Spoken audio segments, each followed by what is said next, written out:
Scholarship को लेकर सबसे बड़ी और बुरी चौंकाने वाली खबर यहाँ पे आपको ऊपर दिख रहा होगा। लखनऊ बुधवार 11 मई 2022 को ये official update Amar Ujala bureau के थ्रू जारी किया गया है स्कॉलरशिप घोटाले को लेकर के। इससे पहले आपको इंटरफेस पे दिख रहा होगा ये Jharkhand IAS senior Jharkhand IAS Puja Singhal. इसके बारे में शायद आपको अपडेट या फिर खबर आप कहीं से ले भी लिए होंगे, कहीं से आपको मालूम चल गया होगा इनके घोटाले के बारे में।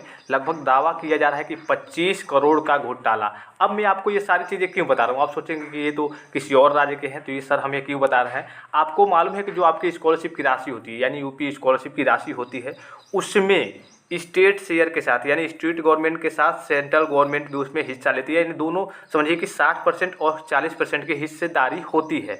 अगर हर जगह ऐसे ही घोटाले होते रहेंगे, पूर्व सीनियर आईएएस जितने भी बड़े बड़े अधिकारी हैं या फिर आपके डिस्ट्रिक्ट लेवल पे डीडब्ल्यू ऑफिसर हो गए, जितने भी अधिकारी हैं, खास करके ऐसे बात करें कि जितने भी अधिकारी हैं, अगर इस तरीके से वो खुद घोटाले करेंगे तो आखिर आपका पैसा किस तरीके से आएगा।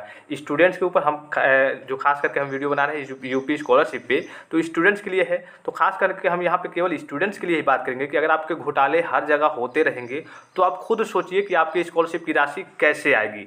आपने शायद हो सके कई बच्चे होंगे जो इसके बारे में नहीं जानते होंगे, तो आप जाके सर्च करके देख सकते हैं। झारखंड पूर्व आईएएस है, अभी फिलहाल में थी, अब शायद इनको कुछ इनके ऊपर कार्रवाई हो रही है। लगभग 25 करोड़ का, और इतनी सारी नोटें थी कि उसके लिए मशीन लगानी पड़ी थी गिनने के लिए। ठीक है, तो उसके बारे में तो वो तो अलग की चीज़ है, लेकिन यहाँ पे घोटाले अगर होते रहेंगे तो आपकी स्कॉलरशिप नहीं आ पाएगी और काफ़ी दिक्कतें भी होंगी। यहाँ पे अगर आज की अपडेट जो जारी की गई है इसमें भी यही सारी चीज़ें बताई गई हैं, और अब अधिकारियों पे शिकंजा कसा जा रहा है। ये जो अपडेट आई है ये पहले के घोटाले की है, लेकिन इस बार भी ऐसा ही हो रहा है। जैसे कि आपने देखा होगा पिछली वाली वीडियो में कि कई सारे अधिकारियों पे कार्रवाई और जांच वगैरह बैठी है। यहाँ पे पूरी अपडेट, पूरी खबर को समझ लीजिए क्या है। छात्रवृत्ति घोटाले में आरोपियों पर लटकी गिरफ्तारी की तलवार। रामपुर के कॉलेजों में 2003 से 2006 के बीच हुआ 1.92 लाख का घोटाला। आपको मालूम है कि हर एक ज़िले में, जैसे कि हर एक ज़िले की अपडेट होती है कि इस ज़िले में मान लीजिए कि इतना घोटाला हो गया, तो हर एक ज़िले से खबर निकल के आती है, लेकिन ये सभी के लिए ज़रूरी है जानना।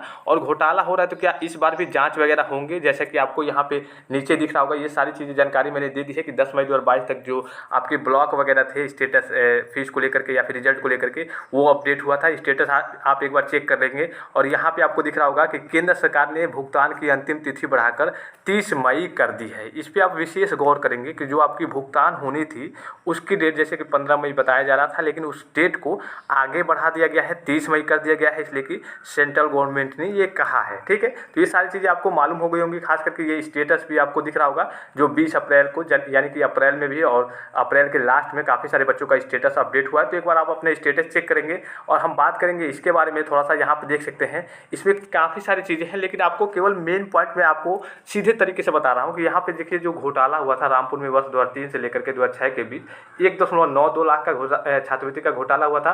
और रामपुर के 2 तत्कालीन अधिकारी, एक लिपिक और 8 कॉलेजों के प्रबंधक व प्रधानाचार्य पर गिरफ्तारी की तलवार लटक रही है। आपको मालूम है कि जो भी आपके ऐसे यूपी की नहीं तो इंडिया की बात कर लेते हैं कि काफ़ी सारे प्रोसीजर होते हैं। बताइए 2003 और 2006 में घोटाला हुआ था और अब जाके उस पर कार्रवाई हो रही है, तो काफ़ी ये सारी चीज़ें डिले हैं। अगर ऐसे काम चलते रहेगा, सपोज कीजिए इसके बारे में तो आपको मालूम चल गया है कि हाँ घोटाला हो गया है, इसके बारे में तो हम विशेष चर्चा बाद में, चलिए इसको मैं टेलीग्राम पे सेंड कर दूंगा।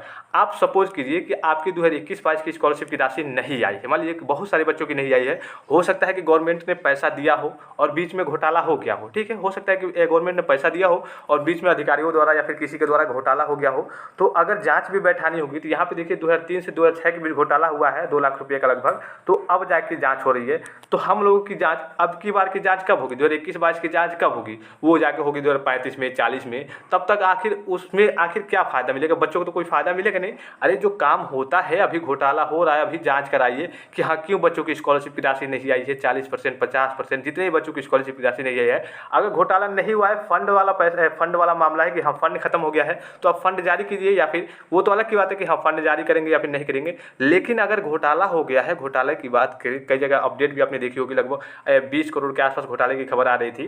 तो ये सारी चीज़ें आपको इसी बार जांच करानी है कि हाँ जांच कराया जाए जल्दी से। अब हो सकता है बाद में अधिकारी सारी चीज़ें मेंटेन कर ले, जो घोटाला किए हों सारी चीज़ें अपना मैनेज कर ले। तो अभी आप घोटाले की जांच कराइए, सारी चीज़ों को सही से कराइए कि बच्चों की स्कॉलरशिप की राशि को दिया जाए। हो सकता है जांच के थ्रू सारी पैसे जो घोटाले वगैरह हुए हों या फिर जहाँ भी पैसा गया हो पैसे पैसे मिल जाए और इस बार बच्चों की स्कॉलरशिप की राशि उसी पैसे से भेज दी जाए। तो ये काफ़ी डिले है और ये यूपी गवर्नमेंट कहिए या फिर इंडिया गवर्नमेंट कहिए, ये काफ़ी डिले से काम होता है और ये अच्छी बात नहीं है किसी भी नागरिक के लिए या फिर किसी भी स्टूडेंट्स के लिए कि अगर यहाँ पे तो बात हो रही है स्टूडेंट्स के लिए स्कॉलरशिप के बारे में, लेकिन ऐसे अगर घोटाले होते रहेंगे तो इंडिया के हर एक क्षेत्र में कोई काम सही से नहीं हो पाएगा और घोटाले वगैरह होते रहेंगे और जांच इतनी लेट से होगी। तो इस जांच का मतलब क्या है आखिर? मतलब ये है कि बस उसको गिरफ्तारी मिल जाएगी, उसके ऊपर कार्रवाई हो जाएगी, लेकिन जिस चीज़ से उनके चलते अगले आदमी का नुकसान हुआ है, अगले बच्चों का नुकसान हुआ है, उसका भरपाई आखिर कैसे होगा? सरकार तो अपना काम कर देगी कि हाँ उस पर कार्रवाई कर दी, लेकिन उसके चलते जिसके ऊपर घोटाले के चलते जिसके ऊपर मतलब जिसको नुकसान हुआ है, जैसे कि मान लीजिए कि आपने स्कॉलरशिप का फॉर्म भरा, आपको मालूम है कि स्कॉलरशिप हमें मिलती है, किसी ने घोटाला कर लिया, अब जांच बैठी तो अगर अभी जांच बैठती तो पैसा मिल जाता तो उस पैसे से भेजा जाता, लेकिन अगर वही जांच अगर मान लीजिए कि 10 साल 15 साल बाद बैठ रही है तो उससे तो अधिकारी के ऊपर कार्रवाई हो जाएगी, लेकिन उससे अधिकारी के ऊपर कार्रवाई हो जाएगी, लेकिन उससे जो फॉर्म भरे हैं यूपी स्कॉलरशिप के लिए उनको तो कोई लाभ नहीं होगा ना, लाभ तो उनको मिलना चाहिए। तो उस वक्त तो पैसा भेजा नहीं जाएगा, उस वक्त आप पढ़ के निकल गए होंगे, पता नहीं कहाँ होंगे, किस हालात में होंगे।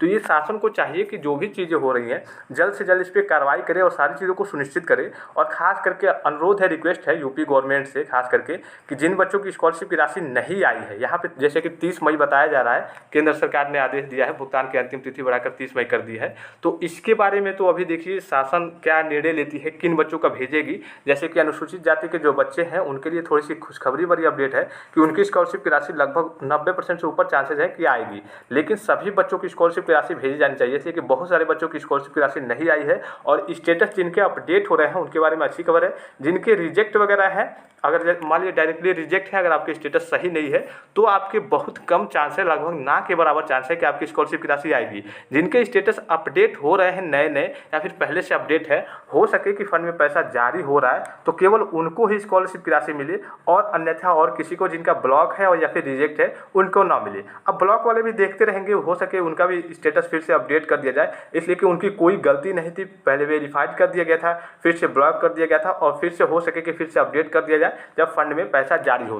तो इस वीडियो में फिलहाल आज इतना ही, लेकिन ये अपडेट है जो घोटाले वाली, इसमें शासन को निर्णय लेना चाहिए, यूपी गवर्नमेंट को इस पर विचार करना चाहिए और जो खास करके बच्चों की स्कॉलरशिप की राशि है इस बार उसको भेजी जानी चाहिए किसी भी हालात में। जैसे कि जो काफ़ी सारे जो आर्थिक रूप से गरीब बच्चे हैं उनको काफ़ी दिक्कत हो रही हो और काफ़ी सारे बच्चे कमेंट्स भी करते हैं, इंस्टाग्राम पे मैसेज भी करते हैं कि सर हमारी शिक्षा मतलब बंद हो जाएगी, इस बार से हम पढ़ नहीं पाएंगे स्कॉलरशिप यानी फीस के चलते, इसलिए कि फीसी के सहारे स्कॉलरशिप के सहारे रहते हैं और नेक्स्ट ईयर में उसी के चलते उसी से अपना फीस जमा करते हैं। तो फिलहाल इजाज़त दीजिए, इस वीडियो में इतना ही और स्कॉलरशिप से रिलेटेड अपडेट्स के लिए चैनल को सब्सक्राइब करके टेलीग्राम पे जरूर ज्वाइन हो जाएंगे। धन्यवाद, थैंक्स फॉर वॉचिंग, मिलते हैं नेक्स्ट वीडियो में।